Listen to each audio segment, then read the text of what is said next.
Welcome to another episode of The Brand Called You, a podcast and podcast show that brings you leadership lessons, knowledge, experience, and wisdom from thousands of successful individuals from around the world. I'm your host, Ashutosh Garg, and today I'm delighted to welcome a very senior and accomplished professional from South Florida, USA, Loren Rosario-Maldonado. Loren, welcome to the show. Thank you so much. Thank you for having me. Thank you. Loren is the chief people scientist.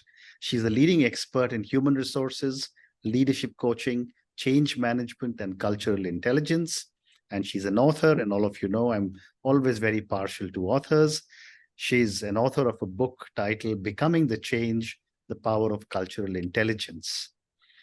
So, Loren, before we talk about anything else, tell me about your own journey in brief. Briefly, my journey started very humbly as a daughter of a Christian pastor. I grew up in a very service-oriented environment, which led into HR many, many years later. I did start my studies in child psychology, but landed in HR. And although my HR career started domestically in the US, it transcended into the global landscape. Wow. And so I spent the last 15 years working as the head of HR for a global organization based in Mexico that had a presence in over 18 countries. Amazing. And that journey then led me to what I do today, which is leadership and development consulting. Oh, wonderful. And when you say that, you're a chief people scientist, my first question is, what are some of the key characteristics of an effective leader? And how can one cultivate these traits? An effective leader is curious, is adaptable, is agile, but also very vested in people. Above all else, because people are what transcend into results, and they are the ones that make the organization. Right. So that effective leader is curious not only about the people they lead, but about themselves and how humble they are in showing up as a leader. Right. Well said. And my next question is, when I was a young manager 4 decades ago, human resources was really personnel manager and industrial relations manager. But this has now evolved into a C-suite role. So I want to get your perspective on how has the field of human resources evolved over the years, and what do you see for the future? I see an exciting future for HR. I remember that personnel role very, very vividly. I had the luxury of reporting into operations in my early career. Right. And that opportunity gave me a different lens through which I should view and I should approach HR. I learned the business side before I learned the HR personnel at the time. And I've seen the evolution myself. I've experienced it. I started on the business side of HR and then led into the people side of HR through my experiences and my studies in industrial and organizational psychology. But 10, 15 years ago, that shift was catapulted by technology. There was a lot of technology innovation about 10 years ago with the rise of HRIS systems and automation. And that was the beginning of what HR looks like today, applicant tracking systems, HRIS systems. Now we have chatbots and now we are leveraging AI. So the future of HR looks to be more integrated with the business. There is more emphasis on the people aspect because of all of this technological revolution we're facing in a much faster speed than we did before. Well said. And I wanted to just continue the comment you made on technology. But, people are now using artificial intelligence to actually predict what kind of roles there will be and whether there is a fit. How effective would you think this will be? Because whereas the human element go away when you're looking only for artificial intelligence to talk about human beings? That is a brilliant question, because part of this technological evolution, with this technological evolution comes an increased sense of responsibility for the appropriate use of technology. We've talked a lot about the biases that have been inherent in applicant tracking systems and making decisions, hiring decisions through applicant tracking systems. So the same applies to artificial intelligence. We need to be mindful of the fact that, yes, it's there, we should leverage it responsibly, understanding that these are biased systems that can perpetuate biases and practices throughout the organization. And so being mindful of that calls for the responsibility to ensure that our policies and procedures capture those biases, they mitigate those biases, right? So that we don't become complicit in biased decision-making. Fascinating. And my next question is, that given the changes that have happened post the pandemic, with so many different types of work environments, work from home, hybrid working, come 3 days a week, etc., how does this change the role of the human resources leader? Drastically, because the human resource leader now has to contend with all these forces that are disrupting the workplace. And no two hybrid policies look the same. So the HR leader has to be even more adaptable, even more agile in ensuring that whatever decisions are made, whatever policies are implemented, they are in alignment with the essence of what the organization is, right? That it is adaptable to that organization's needs. And I'd love to get your perspective on the role emotional intelligence plays when it comes to leaders, and how can leaders improve on their emotional intelligence? It really starts with humility. It starts with looking at yourself in the mirror first, right? That's perspective seeking. And using that intelligence to then take perspective. We talk a lot about perspective taking, but not enough about perspective seeking, right? Perspective taking is very internal, whereas perspective seeking is very external. And you need to combine both to really cultivate that cultural humility. Second, I would say, empathy is very skewed by your lived experience. So it emphasizes the need to focus a lot on perspective seeking and taking. Emotional intelligence is a very broad term that can be used interchangeably for many things. And this is why I love to combine it with cultural intelligence, because our lived experiences are shaped by our cultures, our values, our beliefs, and our artifacts. And so if you blend the two, it creates a space for this cultural humility that leaders need in order to cultivate emotional intelligence. Culture is such an important subject, Loren, and you live in probably one of the most culturally diverse countries in the world. So my question is, with so many different cultures, what is your approach to addressing issues relating to diversity, equity, and inclusion? The approach is not one-dimensional. It's definitely multidimensional. And diversity and inclusion is another term that is used too broadly for really addressing a situation that is with us, whether we want to acknowledge it or not. And so in order to create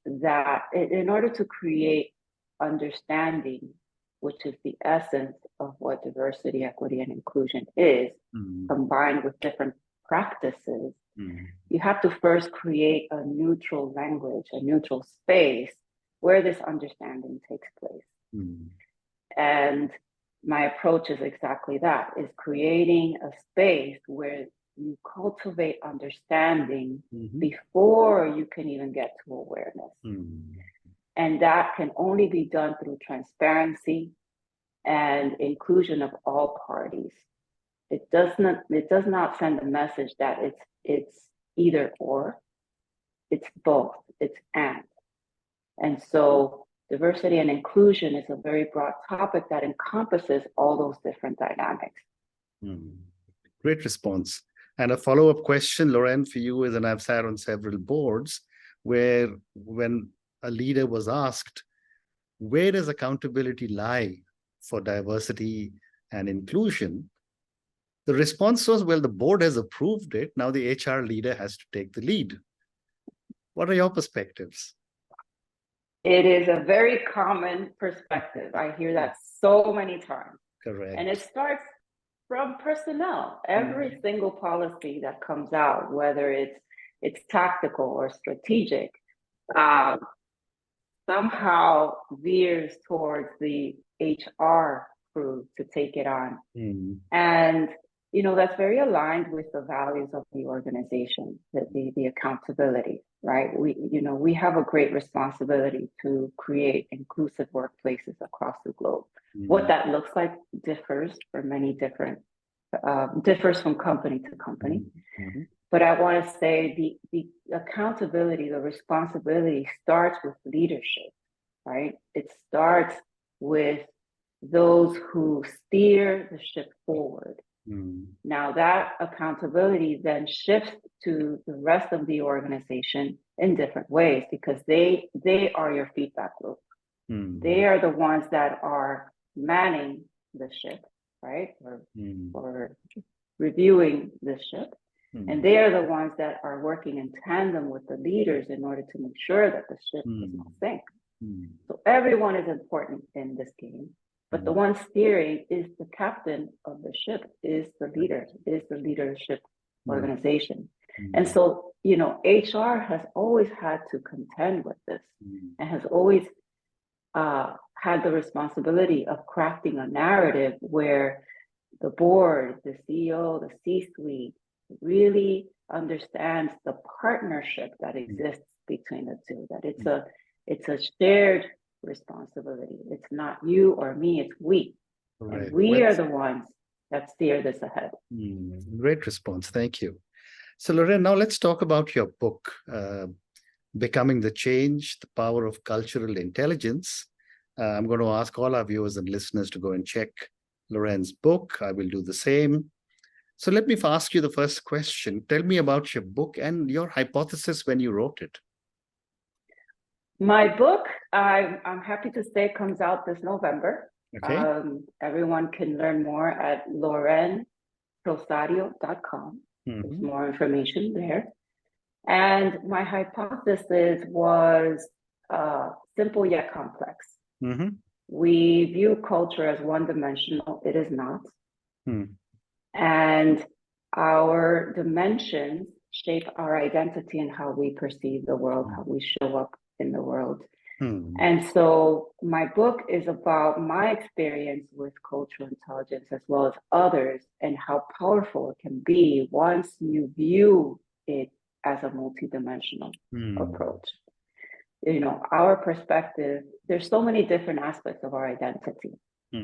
And the value that we ascribe to the different aspects of our identity changes person to person. And so it crafts this multidimensional lens through which we exist. And it's that lens that really shapes our understanding of differences. And so that's what fascinated me about this topic, and continues to fascinate me today. But tell me, how do you define the term cultural intelligence? To put it simply, it is a framework that helps you understand people who are different. And that different means so many things to so many people. You can think differently, you can look differently, you can act differently, you can come from a different place, and it all affects how we relate. Hmm. And so this framework, which includes, 4 pillars: CQ action, CQ for cultural intelligence, culturally intelligent action, strategy, knowledge, and drive. And why they come together to form this neutral space is because it combines different aspects of our lived experiences to really create a safe space for you to learn. Well said. But can anyone develop cultural intelligence, or is it something which is an inherent trait, or does it need training? All of the above. Okay. You can definitely learn cultural intelligence, just like you can learn emotional intelligence. And it is something that it is endless. You never stop learning. It is continuous, right? And so it is something that you can be trained and you can be developed in, you can continue to sharpen as your career or your personal endeavors continue. Interesting. But also, just continuing with cultural intelligence, how can cultural intelligence help us in navigating and understanding global culture? That is a fantastic question because it is not just the global culture that has to be understood. It's also the local culture, and they are equally as diverse. You just mentioned, I am based in one of the most diverse areas of the world. There are so many regional areas that are just as diverse. And so cultural intelligence provides this space where you can use that knowledge to adapt and then take action in order to integrate, in order to understand, in order to interact with others who are different. So understanding the global landscape, we talk a lot about how you can gain perspective by traveling the world, right? You can gain different perspectives because you try different cuisines. But what happens when you don't have the means to travel the world? What happens when you are local and you don't have necessarily the access to travel the world? Does that mean that you cannot learn cultural intelligence? Absolutely not. You can really travel within your own backyard. You can visit different museums and different cultures, different cuisines, try different cuisines. And so this is how you begin to expand your understanding of the world, whether it's through your backyard or in the global landscape. And Loren, does cultural intelligence also contribute to inclusive leadership? Absolutely. Absolutely.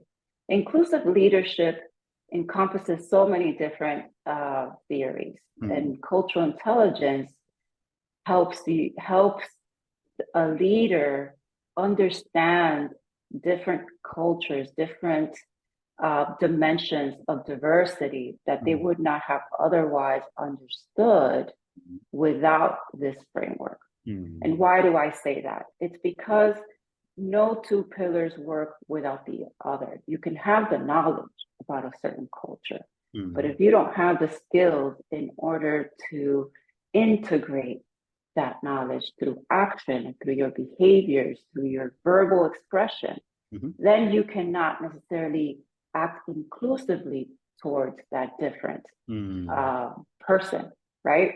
There are different sides of dimension. We tend to generalize the emphasis on race and ethnicity, but it goes so much more, goes beyond those two. We have neurodivergence, right? We have other aspects, socioeconomic status aspects of dimension that also play a part in that inclusive leadership. So this framework helps you adapt the skills that you need in order to relate, in order to connect with different individuals. Well said. I have time for 2 more questions. My next question is, how can cultural intelligence help in addressing social and racial injustice? That is a $1 million question, isn't it? A lot of the injustices, and I'm going to generalize here a little bit, a lot of the injustices that we see in the world are primarily driven by misunderstanding. And understanding differences helps you really gain a different perspective about that lived experience, a different person's lived experience. And part of these injustices come from the fact that there is a misconception that in order to understand, you need to adopt what you're understanding as a part of it. You need to change who you are in order to adapt. And that is not correct. You don't need to adopt in order to adapt. You just need to understand so that you can connect with these different populations. And so it is not a panacea, it's not a magic wand, it's just one of the many tools out there that you can use to mitigate injustices and systemic inequalities. But it is a beautiful tool that helps create understanding. And there's a lot of power that comes from understanding differences. This is why, this work starts with looking in the mirror, looking at yourself first, because once you understand yourself first, once you understand your history that feeds into your biases, then you can proceed to combine that with knowledge, right? And once you combine that with knowledge, you can then integrate that through your action, through your behaviors. And once you start behaving differently, then you begin to become a little bit more motivated each time. But it all comes from a place of understanding.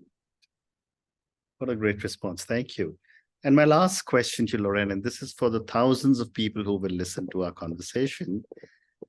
Based on your amazing journey in the field of human resources, what would you say are 3 lessons you would want a lot of our young viewers and listeners to take away? I would tell young listeners to first remember that you are multidimensional. There are so many sides to you, and you have to start with understanding your roots. Really connect with your history, your heritage, and how that shapes who you are today. Never stop learning. Never, ever stop learning. Always strive to pave the way forward for the next generation. Very interesting. And on that note, and your 3 amazing lessons, which is number 1, you are multidimensional, never forget that. Second, you said never stop learning. And the third one, you said always pave the way for the next generation. Thank you, Loren, for speaking to me about your own journey. Thank you for speaking to me about so many different aspects of human resources. I learned a few interesting things from you about the field of human resources, especially in the area of artificial intelligence. Thank you also for talking to me about your forthcoming book, Becoming the Change, The Power of Cultural Intelligence. I wish your book lots of success. But thank you also for speaking to me about so many different aspects of cultural intelligence. Thank you again, and good luck. Thank you so much.